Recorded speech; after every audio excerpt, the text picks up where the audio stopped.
প্রায় ৭৫ বছর বয়সের কোঠায় পা দেওয়া মবিন সাহেব মৃত্যুসজ্জায়। তার শিয়রে বসে অনবরত দোয়া ইউনুস পড়ছে পূর্ণা। বছর ৩০-এর অপরূপ সুন্দরী পূর্ণা। তার ফর্সা মুখ দুশ্চিন্তায় লাল হইয়াছে। সেই মুখের দিকে নিষ্পলক তাকিয়াছেন মবিন সাহেব মুগ্ধতার সাথে। প্রায় ৪০ বছর দাপটের সাথে চাকরি করেছেন তিনি। তার সাথে ছিল অগাধ টাকা পয়সা, জমি জমা, ব্যবসা, বাড়ি গাড়ি।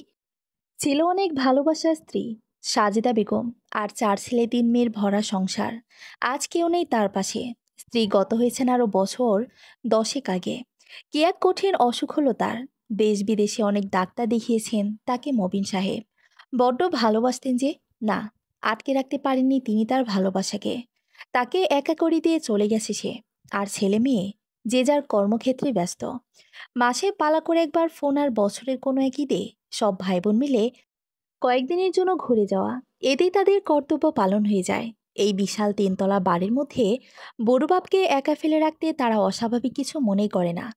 সেবার তাদের মা মারা যাবার পরদিন ছেলেমেয়েরা বাবাকে মিটিংয়ের একপাশে ফেলে তর্ক বিতর্ক শুরু করে দেয়।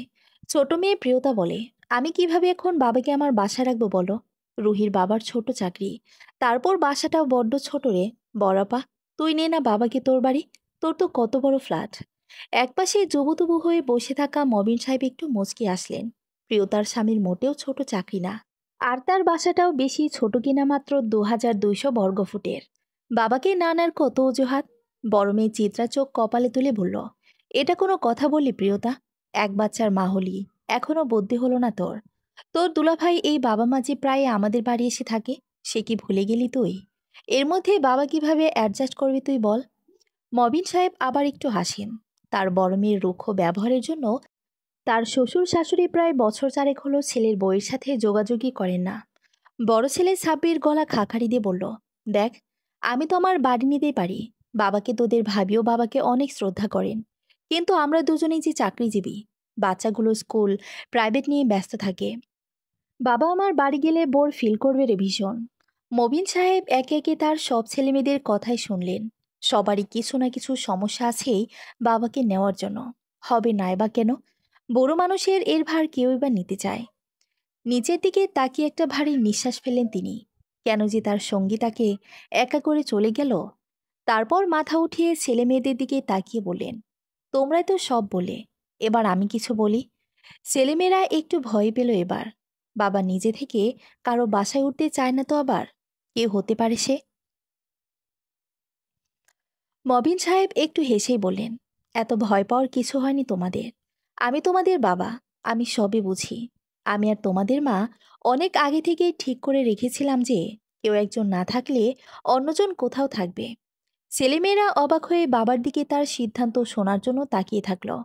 মবিন সাহেব ভারী কণ্ঠে বলা শুরু করলেন, আমি আর তোমাদের মা অনেক আগে থেকেই পরিকল্পনা করে রেখেছিলাম যে কেউ একজন আরেকজনকে ছেড়ে চলে গেলে অন্যজন এ বাড়িতেই থাকবো। সেই কথাটা তোমাদের আমি জানিয়ে দিতাম আগে। কিন্তু তোমরা যে তোমাদের মা মারা যাওয়ার পরদিনই আবার থাকার জায়গা নিয়ে এত চিন্তা শুরু করে দিবে, এটা বুঝতে পারিনি। আমি তোমাদের কারো বাড়িতেই যাব না। তোমাদের মায়ের শেষ স্মৃতি নিয়ে এ বাড়িতেই থাকবো।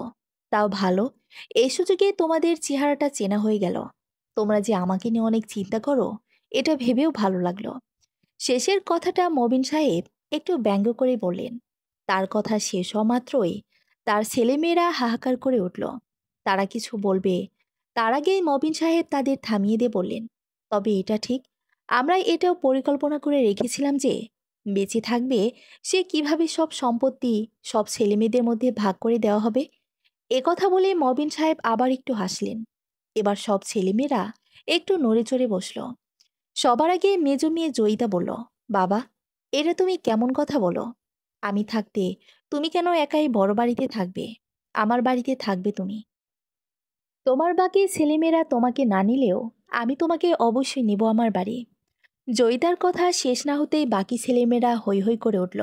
ছোট ছেলে শরণ বলল, আরে, আমি তো বাবাকে নিতেই পারি। বাসা ছোট হলেও একটা রুম তো এক্সট্রা পড়েই থাকে। আমি অফিসে চলে যাওয়ার পর তোমার বৌমা তো বাচ্চাকে নিয়ে সারাদিন একাই থাকে। তুমি গেলে তার ভালোই লাগবে। এভাবেই সব ছেলেমেয়েরাই এখন বাবাকে নিয়ে টানাটানি শুরু করে দেয়। মবিন সাহেব জানতেনই এমনটাই হবে। সে মনে মনে বলে, তুমি কেন আমার আগে চলে গেলে বলো তো? যাদের জন্য জীবন ব্যয় করলাম, তুমি আর আমি যে স্বপ্ন দেখলাম সোনার সংসারের, আজ সম্পত্তির কাছে সেই স্বপ্ন চুরমার হয়ে গেল। মবিন সাহেবের সামনেই ছেলেমেয়েরা ঝগড়া শুরু করে দিল, কে বাবাকে বাড়ি নিবে। মবিন সাহেব সবাইকে থামিয়ে বললেন, তোমরা চুপ করো, নিজেদের মধ্যে ঝগড়া করো না। আমার যা সিদ্ধান্ত শোনানোর হয়ে গেছে। আমার অবস্থা আল্লাহর রহমতে এতটাও খারাপ না যে তোমাদের সিদ্ধান্ত মতেই চলতে হবে। এই বলেই তিনি ঘর থেকে বের হয়ে গেলেন। ছেলেমেয়েরা মাথা নিচু করে বসে থাকল। তারপর চলে গেছে ৮ বছরের মতো। তারপর একদিন মবিন সাহেবের দূর সম্পর্কে এক চাচি এলেন মবিন সাহেবকে দেখতে, তার ডিভোর্সি মেয়েকে নিয়ে। কম বয়সী মেয়েকে বিয়ে দিয়েছিলেন ধনী ঘর দেখে, কিন্তু মেয়ের কপাল ছিল পোড়া। জামাই ছিল নেশাগ্রস্ত রোগী। প্রায় রাতে নেশা করে সে বউকে প্রচুর মারত আর অকথ্য ভাষায় গালাগালি করত। অথচ সে বাড়ির লোক কোনোভাবেই ছেলের দোষ দিত না। সব দোষ নাকি বইয়ের। সে নাকি তার বরকে ভালো করতে পারেনি। মেয়ে বাড়ি এসে মাকে বলতে, মা, আমি আর ও বাড়ি ফিরে যাব না, ওরা আমাকে মেরে ফেলবে। এদিকে তার বাপের বাড়ির অবস্থাও শোচনীয়। দিনে আনে দিনে খায়, তাও অনেকগুলো ভাই বোন। বুঝিয়ে শুনিয়ে মেয়েকে আবার সেই বাড়ি ফিরিয়ে দিয়ে আসা হতো। এভাবেই চলছিল। এর মধ্যে এক ঝড় বৃষ্টির রাতে তার বর নেশা করে এসে নির্মমভাবে মারধর করে তাকে। এতটাই অত্যাচার করে যে সবাই ভেবেছিল এবার বোধহয় বউটা মরেই যাবে। তারা কোনো পুলিশ কেসের ঝামেলাতে যেতে চায় না। তাই সে রাতে তারা তাদের নিজেদের গাড়িতে করে মৃতপ্রায় মেয়েকে তার বাপের বাড়ি ফেলে যায়। এরপর ডিভোর্স হয়ে যায় কয়েক মাসের মধ্যে। অপরূপ সুন্দরী হওয়াতে বাড়িতে মেয়েকে রাখা আরও সমস্যা হয়ে যাচ্ছিল তাদের। একে তো গরিব ঘরের মেয়ে, তার উপর ডিভোর্সি। সবাই বাজে নজরে দেখা শুরু করে মেয়েকে। না পেরে মবিন সাহেবের বাড়ি নিয়ে আসে তাকে। বাবা মবিন, জানি আমরা তোমার অনেক দূরের আত্মীয়, আমাদের হয়তো ভালো করে চিনতেও পারবে না তুমি, কিন্তু বাবা, এই মুহূর্তে তুমি ছাড়া আর কোথায় মেয়েটাকে নিয়ে যাব আমি কিছুই বুঝতে পারছি না। এই বলে কাঁদতে লাগলেন মবিন সাহেবের চাচি। সব শুনে মবিন সাহেব বললেন, দেখুন, আমার অনেক বয়স হয়েছে। স্ত্রী মারা গেছে বেশ কিছু বছর আগে। ছেলেমেয়েরা সবাই দূরে। কাজের লোক অনেক আছে, কিন্তু রাতে কেউ থাকে না। ২৪ ঘন্টা একজন দেখাশোনা করার মতো মানুষ আমার দরকার। কিন্তু সব থেকে বড় কথা, আমি একজন বিপত্নিক মানুষ। একা থাকি। আপনার যুবতী মেয়ে আমার সাথে থাকলে সমাজের মানুষ কি বলবে? আমার ছেলেমেয়েরা বা কিভাবে নিবে এই বিষয়টা? আপনি বরং আপনার মেয়েকে নিয়ে যান। আমি মাসে মাসে কিছু টাকা পাঠাবো। তাতে ভালো মতো চলে যাবে আপনাদের, আশা করি। মবিন সাহেবের চাচি আলিয়া বানু আস্তে আস্তে বললেন, বাবা, সে আমরা দিন আনি দিন খাই। মেয়েটারও দুমুঠো ভাত হয়ে যাবে। টাকার দরকার নেই আমাদের। সেদিন চেয়ারম্যানের ছেলে হুমকি দিয়ে গেছে মেয়েকে তুলে নিয়ে যাবে, কিন্তু বিয়ে করবে না। জানি না পোড়া কপালে মেয়েটার কি হবে।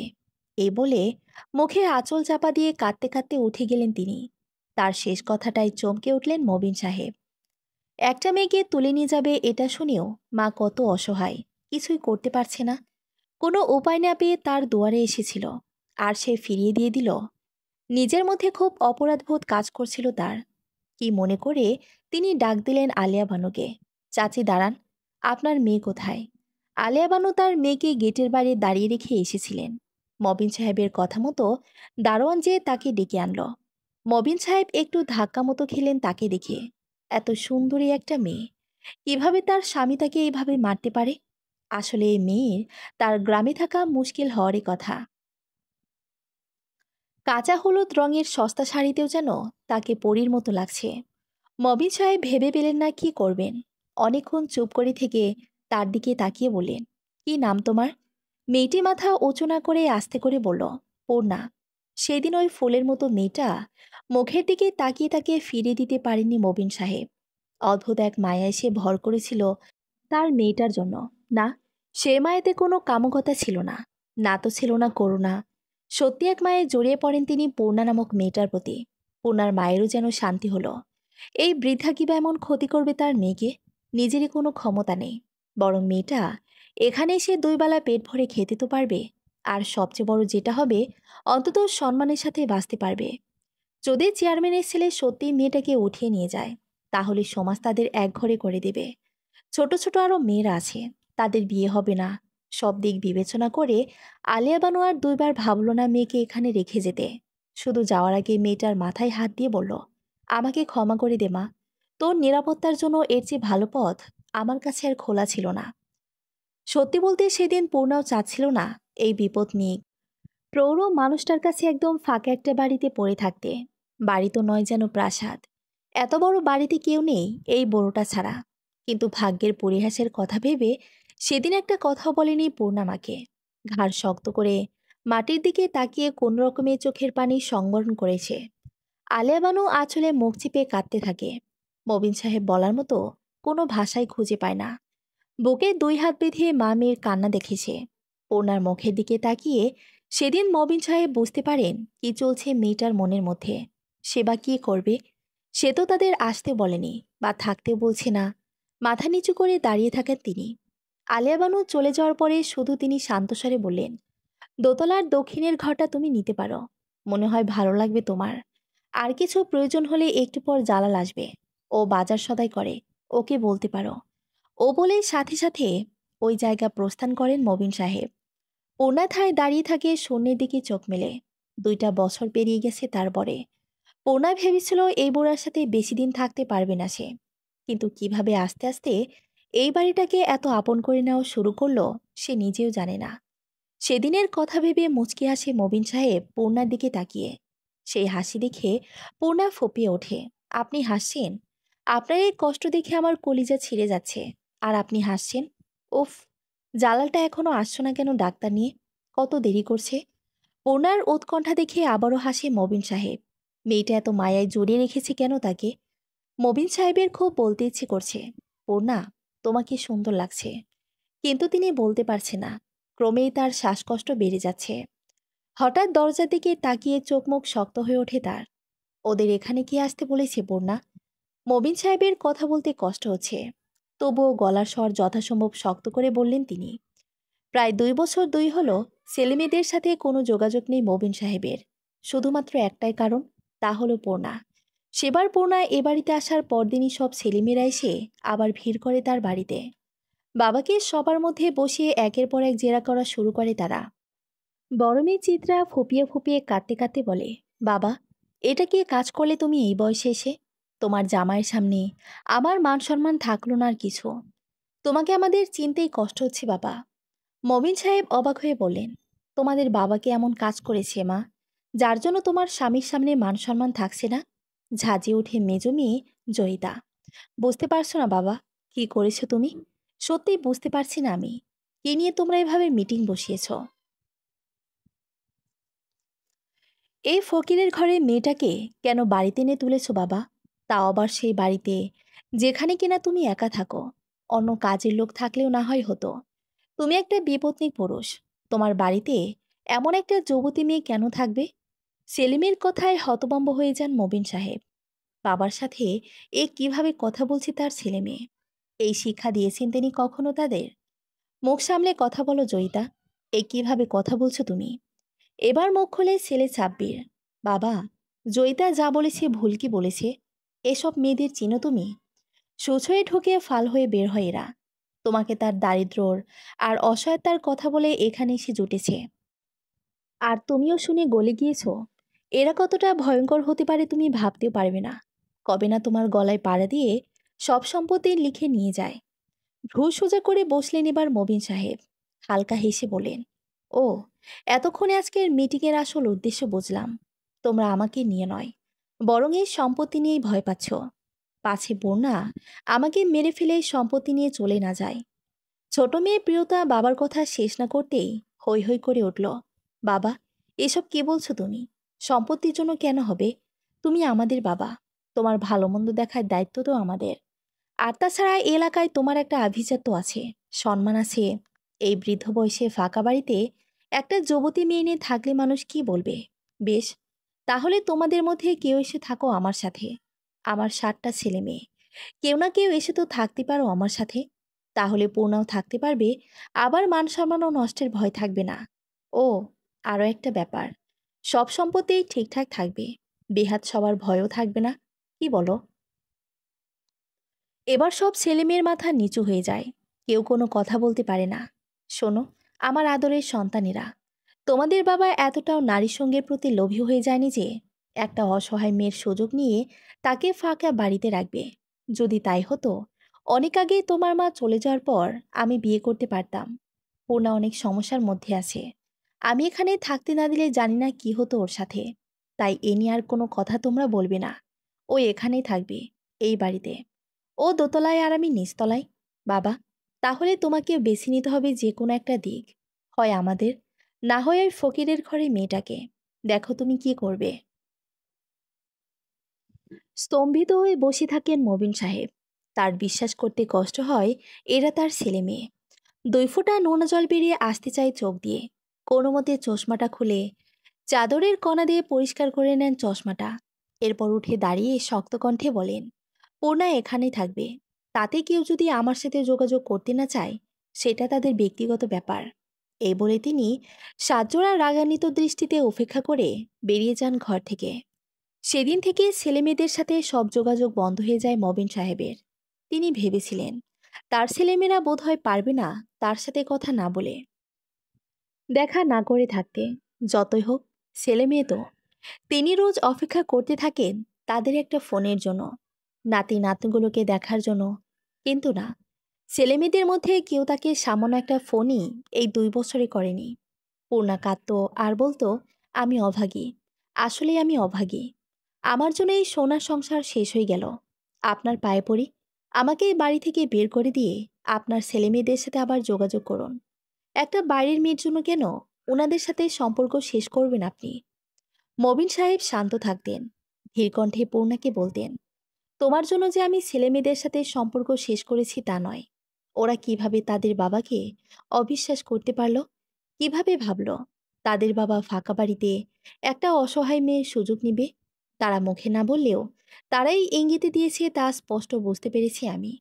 এ নিয়ে আর কোনো কথা বলবে না তুমি। মুখে মবিন সাহেব যাই বলতেন, তার অন্তর যে তার ছেলেমেয়েদেরকে একটাবার দেখার জন্য ছটফট করত, তা পূর্ণা ঠিকই বুঝত।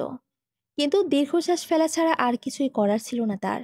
সেই যে বছর 2 পেরিয়ে গেছে, ছেলেমেয়েরা এই বাড়ি ছেড়েছে, এতদিন কেউ আসেনি এই বাড়ি। তার মৃত্যুশয্যায় শুয়ে এতদিন পর ছেলেমেয়েদের দেখে সেই পুরনো কথা মনে পড়ে গেল তার। কি বলছি পূর্ণা, কথা কানে যাচ্ছে না? কে আসতে বলেছে ওদের এখানে? পূর্ণা মাথা নিচু করে দাঁড়িয়ে আছে। সে যদি এখন বলে সে নিজেই জালালকে দিয়ে ওদের খবর পাঠিয়েছে যে তাদের বাবা অসুস্থ, তাহলে যে মানুষটা আরো বেশি অসুস্থ হয়ে পড়বে আগে। সে ফোন দিলে তারা জীবনেও আসতো না, এটা সে জানে। তাই বুদ্ধি করে জালালকে দিয়েই ফোনটা করিয়েছে। বাবা, কি বলছো তুমি? তুমি অসুস্থ, আর আমরা দেখতে আসবো না? একটাবার জানাবে না তুমি যে এমন অসুস্থ তুমি? পূর্ণা ওদের বলে দাও যে বাবাকে একটা সামান্য কারণে ওরা 2টা বছর দেখতে আসা দূরে থাক। বাবা বেঁচে আছে না মরে গেছে জানার প্রয়োজন মনে করেনি। একটা ফোন পর্যন্ত করেনি। সেই বাবার অসুস্থতায় তাদের আসার কোনো দরকারই ছিল না। এই মেয়ে, তোমার কি মাথায় সমস্যা? এ অবস্থায় বাবাকে বাড়িতে কেন রেখেছ? দেখছো না নিঃশ্বাস নিতেই কষ্ট হচ্ছে ওনার? অক্সিজেনের ব্যবস্থা করতে হবে, হাসপাতালে ভর্তি করতে হবে। আর তুমি সেই ব্যবস্থা না করে বাড়িতে এভাবে ফেলে রেখেছ। সাব্বিরের কথায় পূর্ণা কিছু বলতে যাবে, তার আগেই প্রিয়তা বলল, আরে ভাইয়া বুঝিস না, এই মেয়ে তো চায় যে বাবা তাড়াতাড়ি মারা যাক, যাতে এ বাড়ির মালকিন হয়ে বসতে পারে সে আমাদের অনুপস্থিতিতে। দেখিস না, বাবা অসুস্থ আমাদের একবার জানায়নি পর্যন্ত। জালালের কাছ থেকে জানতে হলো আমাদের। আর 2টা বছর আমাদের সাথে বাবাকে যোগাযোগ করতে দেয়নিও। আমাদের বাবা কি এরকম? একটা দিন আমাদের সাথে কথা না বলে বাবা অস্থির হয়ে যেত। সেই বাবাকে না, 2টা বছর আমাদের সাথে কোনো যোগাযোগ করেনি। এই মেয়ে সাক্ষাৎ ডাইনি, এই বলে রাখলাম। নিশ্চয়ই বাবাকে জাদু করে রেখেছে। মবিন সাহেবের মুখ রাগের লালবর্ণ ধারণ করেছে। তার শরীরের অবস্থা ক্রমেই খারাপ হচ্ছে। তার ইচ্ছে করছে উঠে যেয়ে মেয়েকে একটা চড় মারতে। কিন্তু তার কথা বলার শক্তি কমে যাচ্ছে আস্তে আস্তে। তার অবস্থার দিকে ছেলেমেয়েদের কারো খেয়াল না থাকলেও পূর্ণা ঠিক খেয়াল করে। ছুটে যেয়ে তার মুখের ঘাম মুছে দিয়ে বলে, ওরা আমাকে যা বলে বলুক, আপনি রেগে যাবেন না দয়া করে। একটু ধৈর্য ধরুন, জালাল এক্ষুনি চলে আসবে। কিছু হবে না আপনার। সেদিকে অগ্নিদৃষ্টিতে তাকিয়ে থাকে ছেলেমেয়েরা। এরপর উঠে দাঁড়িয়ে পূর্ণা বলে, দেখুন, আপনাদের যা বলার আমাকে বলুন, আমি কিচ্ছু মনে করব না। কিন্তু আমি আপনাদের কাছে হাত জোড় করছি, এই অসুস্থ মানুষটার সামনে এসব বলবেন না আপনারা। ওনার শরীর অনেক খারাপ, এগুলো শুনতে পারবে না উনি। এদিকের হাসপাতালগুলোতে উন্নত কোনো চিকিৎসা নেই। ওনাকে শহরের হাসপাতালে নিতে হবে। কিন্তু ওনার শরীরের এই অবস্থায় এখনই সেখানে নিলে ঝুঁকি হয়ে যাবে। তাই জালালকে দিয়ে শহরের ডাক্তারকে এখানে আনাচ্ছি, সাথে অক্সিজেন সিলিন্ডার আর একজন নার্স। শরীরটা এই অবস্থা থেকে কিছুটা উন্নত হলে তখন শহরের হাসপাতালে নিয়ে যেতে পারবো। আপনারা দয়া করে ভুল বুঝবেন না আমাকে। চিত্রা মুখ বাঁকিয়ে বলল, হয়েছে থাক, আর ঢং করতে হবে না। মায়ের চেয়ে মাসির দরদ বেশি। ছেলেমেয়েদের থেকে একটা বাইরের মেয়ের দরদ একদম মোতলাই হতে পড়েছে আমাদের বাবার জন্য। তোমাকে এত চিন্তা না করলেও চলবে। আমাদের বাবা আমরাই বুঝবো। এতদিন যা করেছো করেছো, আমরা দেখতেও আসিনি। বাড়িটাকে একদম নিজের মনে করে মালকিন সেজে বসে আছো, কিন্তু এখন আমরা এসে গিয়েছি। আমরা যা বলবো তাই হবে। আমাদের বাবা, তার সম্পর্কে আমরাই সিদ্ধান্ত নিব কোনটা তার জন্য ভালো হয়। তুমি নও। আমরা গাড়ি নিয়ে এসেছি, এখনই বাবাকে শহরে নিয়ে যাব আমরা। শহরের সব থেকে ভালো চিকিৎসা আমরা তার জন্য রাখবো। এই, তোরা কি বলিস? হ্যাঁ বড় আপা, একদম ঠিক বলেছে তুমি। আর দেরি করা ঠিক হবে না। প্লিজ, আপনাদের দোহাই লাগে, এমনটা করবেন না। আপনাদের বাবার জন্য সিদ্ধান্ত আপনারা নেবেন। কিন্তু ওনার এই অবস্থায় এখন ওনাকে বাড়ি থেকে বের করবে না। ডাক্তার আসুক, দেখুক এসে, তারপর উনি যা বলবেন তাই করবেন। আমি কিছুই বলবো না। ওরা রেগে যেয়ে কিছু বলতে যাবে, তার আগেই ডাক্তার নিয়ে ঘরে ঢুকলো জালাল। কি ব্যাপার? রোগীর ঘরের মধ্যে এত ভিড় আর হট্টগোল কেন? মবিন সাহেবের মেজো ছেলে সাকিব বলল, আপনি ডাক্তার? কোথাকার ডাক্তার আপনি? নাম কি? এমবিবিএস ডাক্তার তো? আজকাল এসব মফুজ বলে হাতুড়ে ডাক্তার ভরা, এজন্য জিজ্ঞেস করলাম আর কি। অবাক হয়ে সেদিকে তাকালো ডাক্তার সাহেব। পূর্ণার দিকে তাকিয়ে বলল, ম্যাডাম, এরা কারা? আগেও মবিন সাহেবের চিকিৎসা করাতে এখানে এসেছি আমি, এদের তো দেখিনি। ওনারা মবিন সাহেবের ছেলে মেয়ে। আপনি প্লিজ ওনাদের কথায় কিছু মনে করবেন না। আপনি আসুন, ওনাকে দেখুন। ওনারা সাহেবকে শহরে নিয়ে যেতে চাচ্ছেন হাসপাতালে। আমি ওনার শরীরের অবস্থা দেখে ওনাকে যেতে বাধা দিয়েছি। ডাক্তার এসে শঙ্কিত মুখ দেখে মবিন সাহেবের পাশে বসলেন। কিছুক্ষণ চেক আপ করার পর তার মুখটা মলিন হয়ে গেল। পূর্ণা ভয়াত্মক দৃষ্টিতে তার দিকে তাকিয়ে আছে। কি হয়েছে ডাক্তার সাহেব? ওনাকে কি হাসপাতালে ভর্তি করতে হবে এখনই? ম্যাডাম, ওনার পালস রেট আস্তে আস্তে কমে যাচ্ছে। আমি ভালো কিছু মনে করছি না এটা। আবার হৈ হৈ করে উঠল মবিন সাহেবের সব ছেলেমেয়েরা। পারলে এক্ষুনি পূর্ণাকে চেপে ধরে। সেদিকে কোনো খেয়াল নেই পূর্ণার। সে স্তম্ভিত হয়ে তাকিয়ে থাকে মবিন সাহেবের দিকে। তার কিছু হয়ে গেলে কিভাবে বাঁচবে সে? মবিন সাহেব মারা গেলেন ভোর 4:35-এ। শেষ মুহূর্তে তার ভীষণ শ্বাসকষ্ট উঠেছিল। কোনোভাবেই তিনি কথা বলতে পারছিলেন না ঠিক মতো। পূর্ণায় পুরোটা সময় মবিন সাহেবকে এক মুহূর্তের জন্য চোখের আড়াল করেনি। তার হাত ধরেই বসেছিল। আর মাঝে মাঝে এই করিডোর থেকে ওই করিডোর ছুটেছে ডাক্তার ডাকার জন্য। কখনো না স্যালাইন বা জরুরি ওষুধ কিনতে ছুটেছে ফার্মাসিতে। মবিন সাহেব একটু সময়ের জন্য তাকে যেতে দিবেন না। ওনা তখন চার ছেলেকে অনুরোধ করেছে দয়া করে এই ওষুধটা এক্ষুনি এনে দিন, না হলে যে দেরি হয়ে যাবে অনেক। মেয়ে জয়িতা মুখ বাঁকিয়ে বলল, কেন? তুমি যাও না? সবই তো একাই করলে, এখন আমার ভাইদের কেন বলছো? আমাকে যে আপনাদের বাবা ছাড়তেই চাচ্ছে না। ইস, ঢং দেখে বাঁচি না। বাবা আমাদের, দরদ ওনার বেশি। যাও, যে ওষুধ আনো। পূর্ণা উপায়ন্তর না পেয়ে পূর্ণা ছুটে গেছে ওষুধ আনতে। কিন্তু এত করেও শেষ রক্ষাটা আর হলো না। পূর্ণা তখন পাগলের মতো ছটফট করছিল। আর সেদিকে একদৃষ্টিতে তাকিয়েছিলেন মবিন সাহেব। তার চোখে ভালোবাসা, স্নেহ আর মমতা। পূর্ণা, আপনি কথা বলবেন না দয়া করে, আরও কষ্ট হবে আপনার। ডাক্তার নিষেধ করেছে এখন আপনাকে কথা বলতে। পূর্ণা যদিও মুখে বলল কথাটা, কিন্তু তার মন চাচ্ছিল মানুষটা অনেক কথা বলুক, অনেক গল্প করুক আগের মতো। তার প্রথম ভালোবাসার কথা, তার দাপটের সাথে করা চাকরির কথা, ছেলেমেয়েদের শৈশবের কথা সব বলুক। পূর্ণা মুগ্ধ হয়ে শুনতে চায় সেসব কথা। আমাকে একটু বলতে দাও পূর্ণা, না হলে সারা জীবন আফসোস করবে। চমকে উঠে তাকায় পূর্ণা সেদিকে। কি বলছে উনি? সারা জীবন আফসোস করতে হবে মানে? কি বলছেন আপনি? আফসোস করতে হবে মানে কি? আজকের পর থেকে তুমি চাইলেও আর আমার এই বকবক শুনতে পারবে না। আর্তনাদ করে ওঠে পূর্ণা। এসব কি বলছেন আপনি? শরীর খারাপ লাগছে আবার? একটু অপেক্ষা করুন, আমি এক্ষুনি ডাক্তার ডেকে নিয়ে আসছি। উঠে ছুটে যাচ্ছিল সে। হঠাৎ পেছনে টান অনুভব করায় ঘড়ি তাকায় সে। পূর্ণার আঁচল ধরে বসেছেন মবিন সাহেব। বুকটা মোচড় দিয়ে উঠল পূর্ণার। বসো পূর্ণা, এত ব্যস্ত হতে হবে না, আমার কথাটা শোনো। এরপর ডাক্তার ডাকতে যাও তুমি। বিস্ফোরিত চোখে সেদিকে তাকায় থাকে পূর্ণা। কোনো দিকেই কোনো মন নেই তার। মানুষটার কিছু হবে না তো? আমি জানি পূর্ণা, আমার জন্য অনেক কষ্ট করতে হয়েছে তোমাকে। আমার ছেলেমেয়েদের কাছে কটু কথা শুনতে হয়েছে। তবুও তুমি আমাকে ছেড়ে যাওনি। আমি কিছুই করতে পারিনি তোমার জন্য। ফুপিয়ে কাঁদতে থাকে পূর্ণা। মানুষটার কথা কিছুই ভালো মনে করছে না সে। কেঁদো না পূর্ণা, শক্ত করো নিজেকে। আমি না থাকলে তোমার যেন কোনো সমস্যা না হয়, সেই ব্যবস্থা আমি করে গিয়েছি। বেশ কিছুদিন যাবৎ আমার শরীরটা ভালো ছিল না। আমি বুঝতে পারছিলাম সময়টা বুঝি এগিয়ে এসেছে। তাই যা করার করেছি আমি এরই মধ্যে। আমার বন্ধুর ছেলে উকিল রেজাউলকে তো চিনোই তুমি, দেখেছো অনেকবার বাড়িতে। ও তোমাকে সবকিছু বুঝিয়ে দেবে। আমার ছেলেমেয়েদের অনেক আছে, আমি নিজেও রেখেছি তাদের জন্য অনেক। কিন্তু যে স্বীকৃতি আমি তোমাকে দিয়েছি, তার জন্য এসব তোমার প্রাপ্য। নিজেকে কখনো ছোট মনে করবে না তুমি, দুর্বল মনে করবে না এদের সামনে। তুমি ভালো থাকবে পূর্ণা। বিস্ফোরিত চোখে মবিন সাহেবের দিকে তাকিয়ে থাকে পূর্ণা। হালকা চিৎকার করে উঠে বলে, সম্পত্তি? কি করবো আমি ওই সম্পত্তি দিয়ে? যে বটগাছ আমার মাথার উপর এতদিন ছিল, যে মায়ায় সে আমায় আঁকড়ে ধরে রেখেছে, যে স্বীকৃতি আমাকে সে দিয়েছে, সেই মানুষটা আমার মাথার উপর না থাকলে এই সম্পত্তির কি মূল্য? সব তুচ্ছ আমার কাছে, সব। হাউমাউ করে কাঁদতে থাকে পূর্ণা। মবিন সাহেব কিছু বলেন না। মুচকি একটু হেসে আস্তে আস্তে নিথর হয়ে যায়। পূর্ণা সেদিকে তাকিয়ে স্তব্ধ হয়ে যায়। ছুটে যায় বাইরের করিডোরে ডাক্তার ডাকতে। সেই ভোর 4:35 ডাক্তার মবিন সাহেবকে মৃত ঘোষণা করে। মবিন সাহেবের বাড়িতে বিশাল মিটিং বসেছে। সে মিটিংয়ে সবাই বসেছে।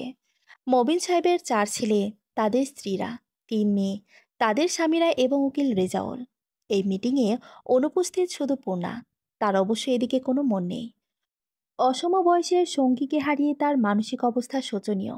সারাদিন নিজের ঘরে আটকে এক কোণায় পড়ে থাকে। আলোচনার বিষয়বস্তু মবিন সাহেবের সম্পত্তি। কোন ছেলে বা কোন মেয়ে কোনটুকু পাবে। রেজাউলকে কেউ কিছু বলার সুযোগই দিচ্ছে না। তার আগেই সবাই নিজেরাই ভাগ বটারা করতে ব্যস্ত। দেখ, আমি তোদের সবার বড় বোন। বাবার পরে আমি তোদের অভিভাবক। তাই আমার কথাটা সবাই মন দিয়ে শোন। সবাই চিত্রার দিকে তাকায়। সবাই তো যা নেওয়ার নিচ্ছিস। এই বাড়িটা আমি নিই, পুরনো আমলের বাড়ি। কতই বা হবে মূল্য? তোদেরই বেশি ছেড়ে দিচ্ছি। চিত্রার কথায় সব কয়টা ভাই বোন হৈ হৈ করে উঠল। আপা, এ কথাটা কিভাবে বলো তুমি? পুরনো বাড়ি তো কি হয়েছে? এ বাড়ির এত বড় বাড়ির বর্তমান মূল্য জানো তুমি?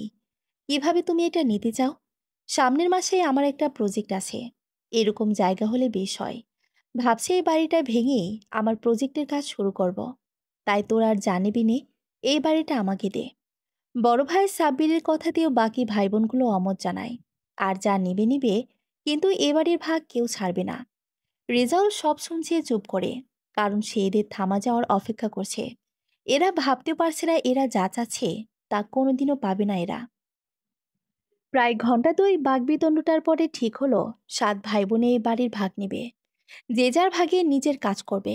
কেউ ফ্ল্যাট বানাবে, কেউ বা প্রজেক্টের কাজ করবে, আবার কেউ নিজের ভাগটুকু বিক্রি করে টাকা নিয়ে যাবে। ব্যাস, সবাই খুশি। কিন্তু এখন বলো, ওই হাফাতে ঘরের মেয়েটাকে কবে তাড়াবে এখান থেকে? ওকে নিয়ে তো ভাবার কি আছে? এক্ষুনি ঘাট ধরে বের করে দিলেই হয়। আমাদের বাবা ওকে মাথায় তুলে রেখেছিল বলে কি আমরাও রাখবো? কিন্তু আপা, এতদিন বাবাকে দেখেছ, আমরা কেউ তো পারিনি সেভাবে বাবার খোঁজ নিতে। ওকে কিছুই দিব না আমরা? ছোট ভাইয়ের কথা শুনে সবাই সরু চোখে তার দিকে তাকায়। সাব্বির রাগী কণ্ঠে বলে, হাসিব, তোর কি মাথা খারাপ হয়ে গেছে? হ্যাঁ, এতদিন বাবাকে দেখেছে। অনেক কিছু টাকা দিয়ে বিদায় করে দেওয়া যাবে, কিন্তু তার জন্য তাকে আমাদের সম্পত্তির ভাগ কেন দিতে হবে? এটা আবার কেমন কথা? বাকি সবাই সায় দেয় সাব্বিরের কথায়। ভাই বোনের চাপে চুপ হয়ে যেতে বাধ্য হয় ছোট ভাই হাসিব। আচ্ছা, ওকে, তাহলে এক্ষুনি ডেকে আনা হোক। টাকা পয়সা সবাই মিলে কিছু দিয়ে আপদ আজই বিদায় করি। ঠিক বলেছিস ভাই। হাবাতের ভাবটা দেখলেই বাঁচি না। বাবা চলে গেল আমাদের। উনি নাও খাওয়া বাদ দিয়ে দিব্যি সুন্দর একটা ঘর দখল করে শোক পালন করছে। তোর এত কি? তোর সাথে বাবার কি সম্পর্ক? আরে বুঝিস না, সবাই সম্পত্তি পাওয়ার জন্য এমন করছে। ভাবছে দুদিন নাটক করলে বোধ হয় সম্পত্তি পাওয়া যাবে সব। ওকে ডেকে পাঠা। আজই তলবি তলপা নিয়ে চলে যাক, ঝামেলা বিদায় হোক। ওনাকে মাঝে বসিয়ে পরের ধাপের আলোচনা শুরু হয়েছে। তাকে বুঝিয়ে দেওয়া হয়েছে তাকে এখন কি করতে হবে। কিছু টাকা পয়সা নিয়ে এক্ষুনি বাড়ি ছাড়তে হবে, কারণ কিছুক্ষণের মধ্যেই হয়তো ভাঙা হবে এই বাড়িটা। পূর্ণা শূন্য দৃষ্টিতে তাকিয়ে থাকে সবার দিকে। সবার দিকে একবার চোখ বুলিয়ে নিয়ে বলে, আমি কারো কোনো ক্ষতি করব না। একটা কোনায় পড়ে থাকবো, মানুষটার স্মৃতিটুকু নিয়েই থাকবো। আমাকে তাড়িয়ে না দিলে হয় না? বিরক্তিতে চোখ কুঁচকে তাকায় সবাই পূর্ণার দিকে। এই মেয়ে, তোমার মাথা ঠিক আছে? এতদিন আমার বাবার ভালো মানুষের সুযোগ নিয়ে মা আমি মিলিয়ে তার মাথায় কাঁঠাল ভেঙে খেয়েছ। এখন তো আর তা চলবে না। এই বাড়ি ভাঙা হবে। তোমার মাকে খবর দাও, এসে নিয়ে যাক তোমাকে। একটু গলা খাকারি দিয়ে সাকিব বলল, চিন্তা করো না, তোমাকে আমরা বেশ কিছু টাকা দিব। আফটার অল আমার বাবাকে সেবা যত্ন করেছো তুমি। একটা নার্স রাখলে তো তাকে টাকা দিতে হতো। পূর্ণা অবাক হয়ে তাকালো তার দিকে, ভাঙা গলায় বলল, নার্স? বিরক্ত হয়ে জয়িতা বলল, তা নয় তো কি? তুমি কি ভেবেছ তুমি আমাদের পরিবারের সদস্য হয়ে গেছো? নার্স নয় তো কি? এই জালালকে ডেকে পাঠাতো কেউ, ওর মাকে যেয়ে খবর দিক, এসে নিয়ে যাক এই আপদকে তাড়াতাড়ি। কাপা কাপা গলায় পূর্ণা বলল, আমার মা মারা গিয়েছে 6 মাস আগে। ছোট বোনদের বিয়ে হয়ে গেছে। বাড়িতে কেউ নেই এখন। বাড়িটাই নেই, চাচারা বেঁচে দিয়েছে। কোথায় যাব আমি? সবাই একটু থতমতো খেয়ে যায়। পূর্ণার মাঝে আর নেই তা কেউ জানতো না। খানিক বাদে প্রিয়তা বলল, ও, এমন ভিখারি দশা? তো আর কি করা? আমার সাথে আমার বাসায় চলো কিছুদিন। আমার একটা কাজের লোক দরকার। তুমি না হয় ওখানেই থেকো। তুমি কি পাগল হলি প্রিয়তা? এসব মেয়েকে চিনিস? বাড়িতে প্রায় জামাই একা থাকে। এরা শোচ হয়ে ঢুকে আর ফাল হয়ে বের হয়। চিত্রার কথায় খানিকটা কেঁপে ওঠে পূর্ণা। তার দেওয়া ইঙ্গিত বুঝতে একটুও দেরি হয় না তার। পূর্ণার খুব অস্থির লাগে। মবিন সাহেবের মতো একজন ফেরেস্তাসম মানুষের একটা ছেলে মেয়েও তার মতো কেন হলো না? হঠাৎ পূর্ণা শক্ত গলায় সামনের দেওয়ালের দিকে তাকিয়ে বলে, এই বাড়ি ছেড়ে এক পাও নড়ব না আমি। দেখি কি করতে পারেন আপনারা। সারা ঘরে পিনপতন নীরবতা। কেউ যেন হজম করতে পারল না পূর্ণার এই কথা। সাতজোড়া হতভম্ব চোখ গোল গোল করে তাকিয়ে আছে পূর্ণার দিকে, কিন্তু পূর্ণার সেদিকে কোনো খেয়াল নেই। ঠিক আগে যেমন বসেছিল শক্ত অবিচল হয়ে, তেমনি ঠায় বসে থাকলো। শুধু একটা মানুষের ঠোঁটের কোণে মুচকি একটা হাসি ফুটে উঠল। সে হলো উকিল রেজাউল। সে এক্ষুনি পারে সাতটা নিমক হারামের মুখ বন্ধ করে দিতে, কিন্তু না, সে নিজেও এর শেষ দেখতে চায়। সর্বপ্রথম নিজেকে সামলে মুখ খুলল বড় ছেলে সাব্বির। কোনো মতে তোতলাতে তোতলাতে বলল, এই, কি বললে তুমি? আবার বলো তো। পূর্ণার চোখ টকটকে লাল। ঝাঁজের সাথে বলল, কি বলছি শুনতে পাননি? আমি এই বাড়ি ছেড়ে এক চুলো নড়ব না। এই বাড়িতে আমার অধিকার আছে। এই বাড়ি আমার স্বামীর বাড়ি। মুহূর্তের মধ্যেই সবাই আতকে উঠে চিৎকার করে উঠল। মবিন সাহেবের বাড়িতে যেন বাজ পড়ল হঠাৎ। জয়িতার হাতে কাচের গ্লাস ছিল, হাত থেকে পড়ে যেয়ে কয়েক টুকরো হয়ে গেল। স্বামীর বাড়ি মানে? জি, ঠিক শুনেছেন। আপনাদের বাবা বছরখানেক আগে আমাকে বিয়ে করেছে। সম্মানের সাথে এই বাড়িতে আমাকে এ বাড়ির বউ করে স্বীকৃতি দিয়েছে। হ্যাঁ ঠিক, এই ভয়টাই তিনি করেছিলেন। তিনি চলে যাওয়ার পর আপনারা এইভাবে আমাকে বিড়াল কুকুরের মতো দূর দূর করে তাড়িয়ে দিবেন। তাই তিনি এমন স্বীকৃতি আমাকে দিয়ে গিয়েছেন যাতে এই বাড়িতে আপনাদের মতো আমারও সমান অধিকার থাকে। তুমি মিথ্যা বলছো। আমাদের বাবা আমাদের না জানিয়ে কখনো এই কাজ করতে পারেন না। আচ্ছা, তাই নাকি? শেষ কবে নিজের বাবার ফোন ধরেছেন আপনাদের মধ্যে কেউ? তার 7টা ছেলেমেয়ের মধ্যে একজনও তার ফোন ধরেনি। জালালকে আপনাদের বাড়ির খবর দিয়ে পাঠালে তার সাথে দেখা পর্যন্ত করেনি আপনারা কেউ। শেষমেশ মানুষটা জালালের হাতে চিঠি পর্যন্ত পাঠিয়েছে। আপনারা সেই চিঠি জালালের সামনেই ছিঁড়ে টুকরো টুকরো করে ফেলেছেন। কি দোষ ছিল আপনাদের বাবার? নিজের দেখাশোনার জন্য একটা মানুষকে রেখেছিল তার কাছে। এটাই। পূর্ণা শ্বাস ফেলার জন্য একটু থামে, জোরে জোরে শ্বাস নিতে থাকে। ওদের মধ্যে কেউ পূর্ণার এই রূপের সাথে পরিচিত না। ভেবেছিল অল্প কিছু টাকা দিয়ে এই ভিখারিটাকে বের করে দেওয়া যাবে এই বাড়ি থেকে। কিন্তু এ কি শুনল তারা? আমরা বিশ্বাস করি না তোমার কথা। তুমি এই বাড়িতে থাকার জন্য আমাদের বাবার নামে মিথ্যা অপবাদ দিচ্ছ। পূর্ণা তখনও জোরে জোরে নিঃশ্বাস নিচ্ছে। সাবিরের কথায় এক ছুটে ঘর থেকে বেরিয়ে গেল সে। সবাই হতভম্ব হয়ে বসে আছে। পূর্ণা ফিরল হাতে কিছু কাগজপত্র নিয়ে। সেই কাগজগুলো ছড়ে দিল সবার সামনে। দেখুন, এগুলো তার সাথে আমার বিয়ে হওয়ার প্রমাণ, আমাদের বিয়ের কাবিন। আপনাদের কাছে আমার প্রমাণ দেওয়ার কোনো প্রয়োজন ছিল না। যে ছেলেমেয়েরা বাবা চলে যাওয়ার দুদিনের মাথায় এভাবে সম্পত্তির জন্য বৈঠক বসাতে পারে, তাদের কাছে নিজেকে প্রমাণ দিতে রুচিতে বাধে আমার। অসভ্য মেয়ে, আমার বাবার ভালো মানুষের সুযোগ নিয়ে তাকে জোর করে বিয়ে করেছ, এখন আবার বড় বড় ভাষণ দিচ্ছ। চুপ, একদম চুপ। পূর্ণার টকটকে লাল চোখের দিকে তাকিয়ে ভরকে যায় সবাই। থতমত খেয়ে চুপ করে যায়। আমি ভাষণ দিচ্ছি, নাকি আপনারাই তখন থেকে ছোট লোকের মতো কার্যকলাপ করে যাচ্ছেন? কোথায় ছিল বাবার প্রতি আপনাদের এত ভালোবাসা? নিজের নাতি নাতনিগুলোকে দেখার জন্য যখন মানুষটা ছোট বাচ্চাদের মতো কেঁদে বেড়াতো, নিজের ছেলে মেয়েদের গলার স্বর একটাবার শোনার জন্য ফোনটা হাতে নিয়ে বারান্দার এ প্রান্ত থেকে ও প্রান্ত হেঁটে বেড়াতো, কই একবারও তো তখন কেউ ফোনটা ধরেনি। অসুস্থ হলে বিছানায় শুয়ে কাতরাতেন আর প্রলাপ করতেন, আমার ছেলে মেয়েদের এনে দাও পূর্ণা, আমার ছেলে মেয়েদের এনে দাও। কোথায় ছিলেন তখন আপনারা? একটা বাড়ির জন্য কেউ নিজের কাছে নিয়ে 2টা দিন রাখতে পারেনি তাকে। যখনই সে দোবন্ত মানুষ যেমন খড়কুটো আঁকড়ে ধরে, তেমনি আমাকে আঁকড়ে ধরেছিল ঠিক তখন। নিজের বাবার চরিত্র নিয়ে কথা বলতেও দ্বিধাবোধ করেননি আপনারা। আর যখন মানুষটা চলে গেল, আপনারা আমাকে বের করে দিয়ে তার সম্পত্তি ভাগ করার জন্য উঠে পড়ে লেগেছেন। সবাই রাগে ফুসফুস করছে, কিন্তু কেউ কোনো কথা বলতে পারছে না, কারণ পূর্ণার বলা একটা কথাও মিথ্যা না। কিন্তু তাই বলে এই মেয়েটাকেই বাড়িতে থাকতে দিতে হবে, এটাও তারা মানতে পারছে না। এই 2টা বছর ওই মানুষটা আমাকে স্নেহের পরশে আগলে রেখেছে, এই নিষ্ঠুর সমাজের আড়ালে। আমার যাতে সমাজের কাছে অপমানিত হতে না হয়, তাই আমাকে দিয়েছে তার মতো মানুষের স্ত্রীর সম্মান। সেই মানুষটার স্মৃতি ঘেরাই বাড়ি। না তো আমি বাড়ি ছেড়ে আমি যাব, আর না তো এই বাড়ি আমি ভাঙতে দেব। আপনাদের বাবার বাড়ি আরও অনেক সম্পত্তি আছে, প্রজেক্টের কাজ, নতুন বাড়ি, শপিং মল যা বানান সেখানেই যেয়ে বানাবেন। এই বাড়ি যেমন আছে তেমন থাকবে। এটা মবিনুদ্দিন চৌধুরীর স্ত্রীর আদেশ। ওনার কথায় হাঁ করে তাকিয়েছে মবিন সাহেবের 7 ছেলে মেয়ে।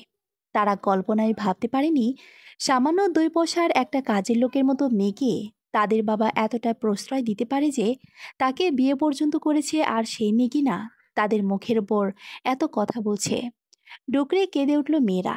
দেখ ভাই, দেখ, আমাদের বাবা কি ভুলটা করে গেছে, দেখ, কি একটা কাবিন দেখিয়ে আমাদের তাড়িয়ে দিচ্ছে আমাদের নিজের বাড়ি থেকে। পূর্ণা আগুনের মতো জ্বলছিল। আস্তে আস্তে নিজেকে শান্ত করে বলে, এটা আপনাদের বাবার বাড়ি। এ বাড়ি থেকে আপনাদের তাড়ানোর কোনো অধিকার আমার নেই। এখানে আপনারা যখন খুশি আসবেন, থাকবেন। এটা আপনাদের নিজেদের বাড়ি। কিন্তু এ বাড়ি ভাঙবে না, এটা যেমন আছে তেমন থাকবে। এ বাড়ির প্রতিটা আনাচে কানাচে ওই মানুষটার স্মৃতি আছে, তাই বাড়ি ভাঙার কোনো প্রশ্নই আর উঠবে না। এই মেয়ে, এই, তোমাকে কৈফিয়ত দিতে হবে আমাদের।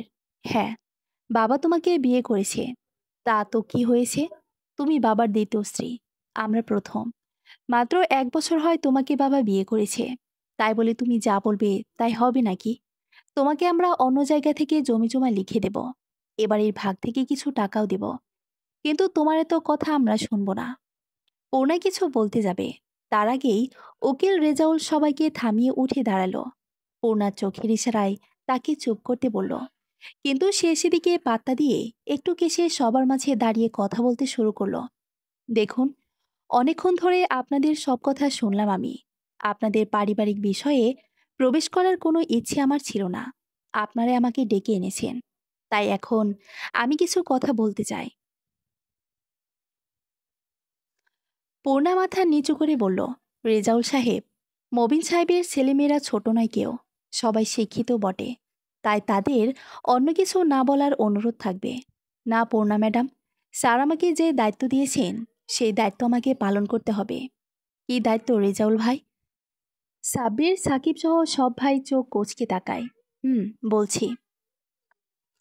পূর্ণা ম্যাডাম আমাকে মানা করেছিলেন বলতে, কারণ তিনি চান না সত্যিটা আপনারা সবাই জানুন। ফোঁস করে একটা শব্দ করে চিত্রা। রাগে তার শরীর কাঁপছে। ওকে, যে ওর নিষেধ শুনতে হবে? আপনি আমাদের বাবা যা বলেছেন তাই বলুন। ও তো তাই চাইবেই। আমরা সত্যি না জানি, যাতে এবারের ভাগ্য একা পায়। মুচকি হাসলেন রেজাউল। হাসি ঠোঁটে ঝুলিয়ে বললেন, জি, ভাগুনি একাই পাবেন এবারে। আর কারণে বলতে মানা করেছিলেন, যাতে নিজের বাবার বাড়ি আসতে আপনাদের কখনো কোনো বাধা না থাকে। সবাই সমস্বরে চিৎকার করে উঠল, তার মানে কি বলতে চাচ্ছেন আপনি? জি, ঠিক শুনেছেন। আপনাদের বাবা মৃত্যুর 6 মাস আগেই এই বাড়ি তার দ্বিতীয় স্ত্রীর মানে পূর্ণা ম্যাডামের নামে উইল করে দিয়েছেন। সমমূল্যের সম্পত্তি আপনাদের প্রত্যেকেই দেওয়া হয়েছে। তবে এবাড়ির ভাগ আপনাদের কারণেই। এবারই একান্তই পূর্ণা ম্যাডামের। মবিন সাহেবের 7 ছেলে মেয়ের একসঙ্গে এতগুলো খবর হজম করতে কষ্ট হয়। মেয়েরা চিৎকার করে কেঁদে ওঠে। ছেলেরাও স্তম্ভিত হয়ে তাকিয়ে থাকে রেজাউলের দিকে। কি বলছেন কি আপনি রেজাউল ভাই? আপনার মাথা ঠিক আছে? বাবাই ভিখিরি মেয়েটাকে এত বড় বাড়ি লিখে দিয়েছে, নিশ্চয়ই কোনো ভুল হচ্ছে আপনার। হাসতে হাসতে রেজাউল বলেন, জি ভাই, আমার মাথা ঠিক আছে, কোনো ভুল হচ্ছে না। আর যাকে ভিখিরি মেয়ে বলছেন, তিনি আপনাদের বাবার লিগ্যাল ওয়াইফ এবং একই সাথে এবারের মালকিন। না না, এটা কোনোদিন সম্ভব না। না না, অসম্ভব কথা। মাথায় হাত দিয়ে বসে পড়ে সবাই। পূর্ণা শক্ত হয়ে দাঁড়িয়ে থাকে এক কোণে। এই কিছুক্ষণ আগে এই মানুষগুলোই তাকে বের করে দিতে চেয়েছিল এই বাড়ি থেকে। আর এখন নিজেরাই এই বাড়ির আশ্রিত। দেখুন, এটা আপনাদের বাবার বাড়ি। উনি আমার নামে লিখে দিয়েছেন বলে এই নয় যে আপনাদের এখান থেকে তাড়িয়ে দেব আমি, বা আপনাদের অধিকার কেড়ে নেব। এটা আগেও যেন আপনাদের বাবার বাড়ি ছিল, এখনও তাই আছে। এটা আপনাদেরই বাড়ি। শুধু আমার আদেশ, এ বাড়ি ভাঙবে না। এটা যেমন আছে তেমন থাকবে। আমি জানি সত্যিটা আপনারা জানুন, কারণ আমি চাই না আমার মতো একটা ভিখিরি বাড়ির মেয়ের নামে এত বড় সম্পত্তি, এটা আপনাদের হজম করতে কষ্ট হোক।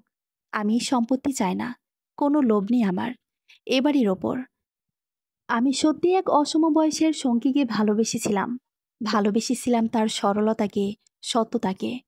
যদি পরকালে কখনো তার সাথে দেখা হয় আমার, আমি এই স্নেহের অধিকার নিয়েই তার কাছে যাব। প্রথম স্ত্রী আর ছেলেমেয়ে হিসেবে আপনারা থাকবেন তার আপন। আমার শুধু একটাই চাওয়া, এই অধিকার থেকে আমাকে বঞ্চিত করবেন না। হাতজোড়া নির্লিপ্ত চোখ অপেক্ষা করে ঘরের বাইরে পা রাখে পূর্ণা। আকাশে খুব মেঘ করেছে। একটু পরে 2 কুল ছাপিয়ে বর্ষা নামবে। পূর্ণা তার আলু থালু খোপাটা খুলে দেয়। আজ সে ভিজবে বৃষ্টিতে, আজ সে চিৎকার করে কাঁদবে। বৃষ্টির পানির সাথে আজ এক হয়ে যাবে তার অসম বয়সের সঙ্গী হারানোর যন্ত্রণা। সমাপ্ত।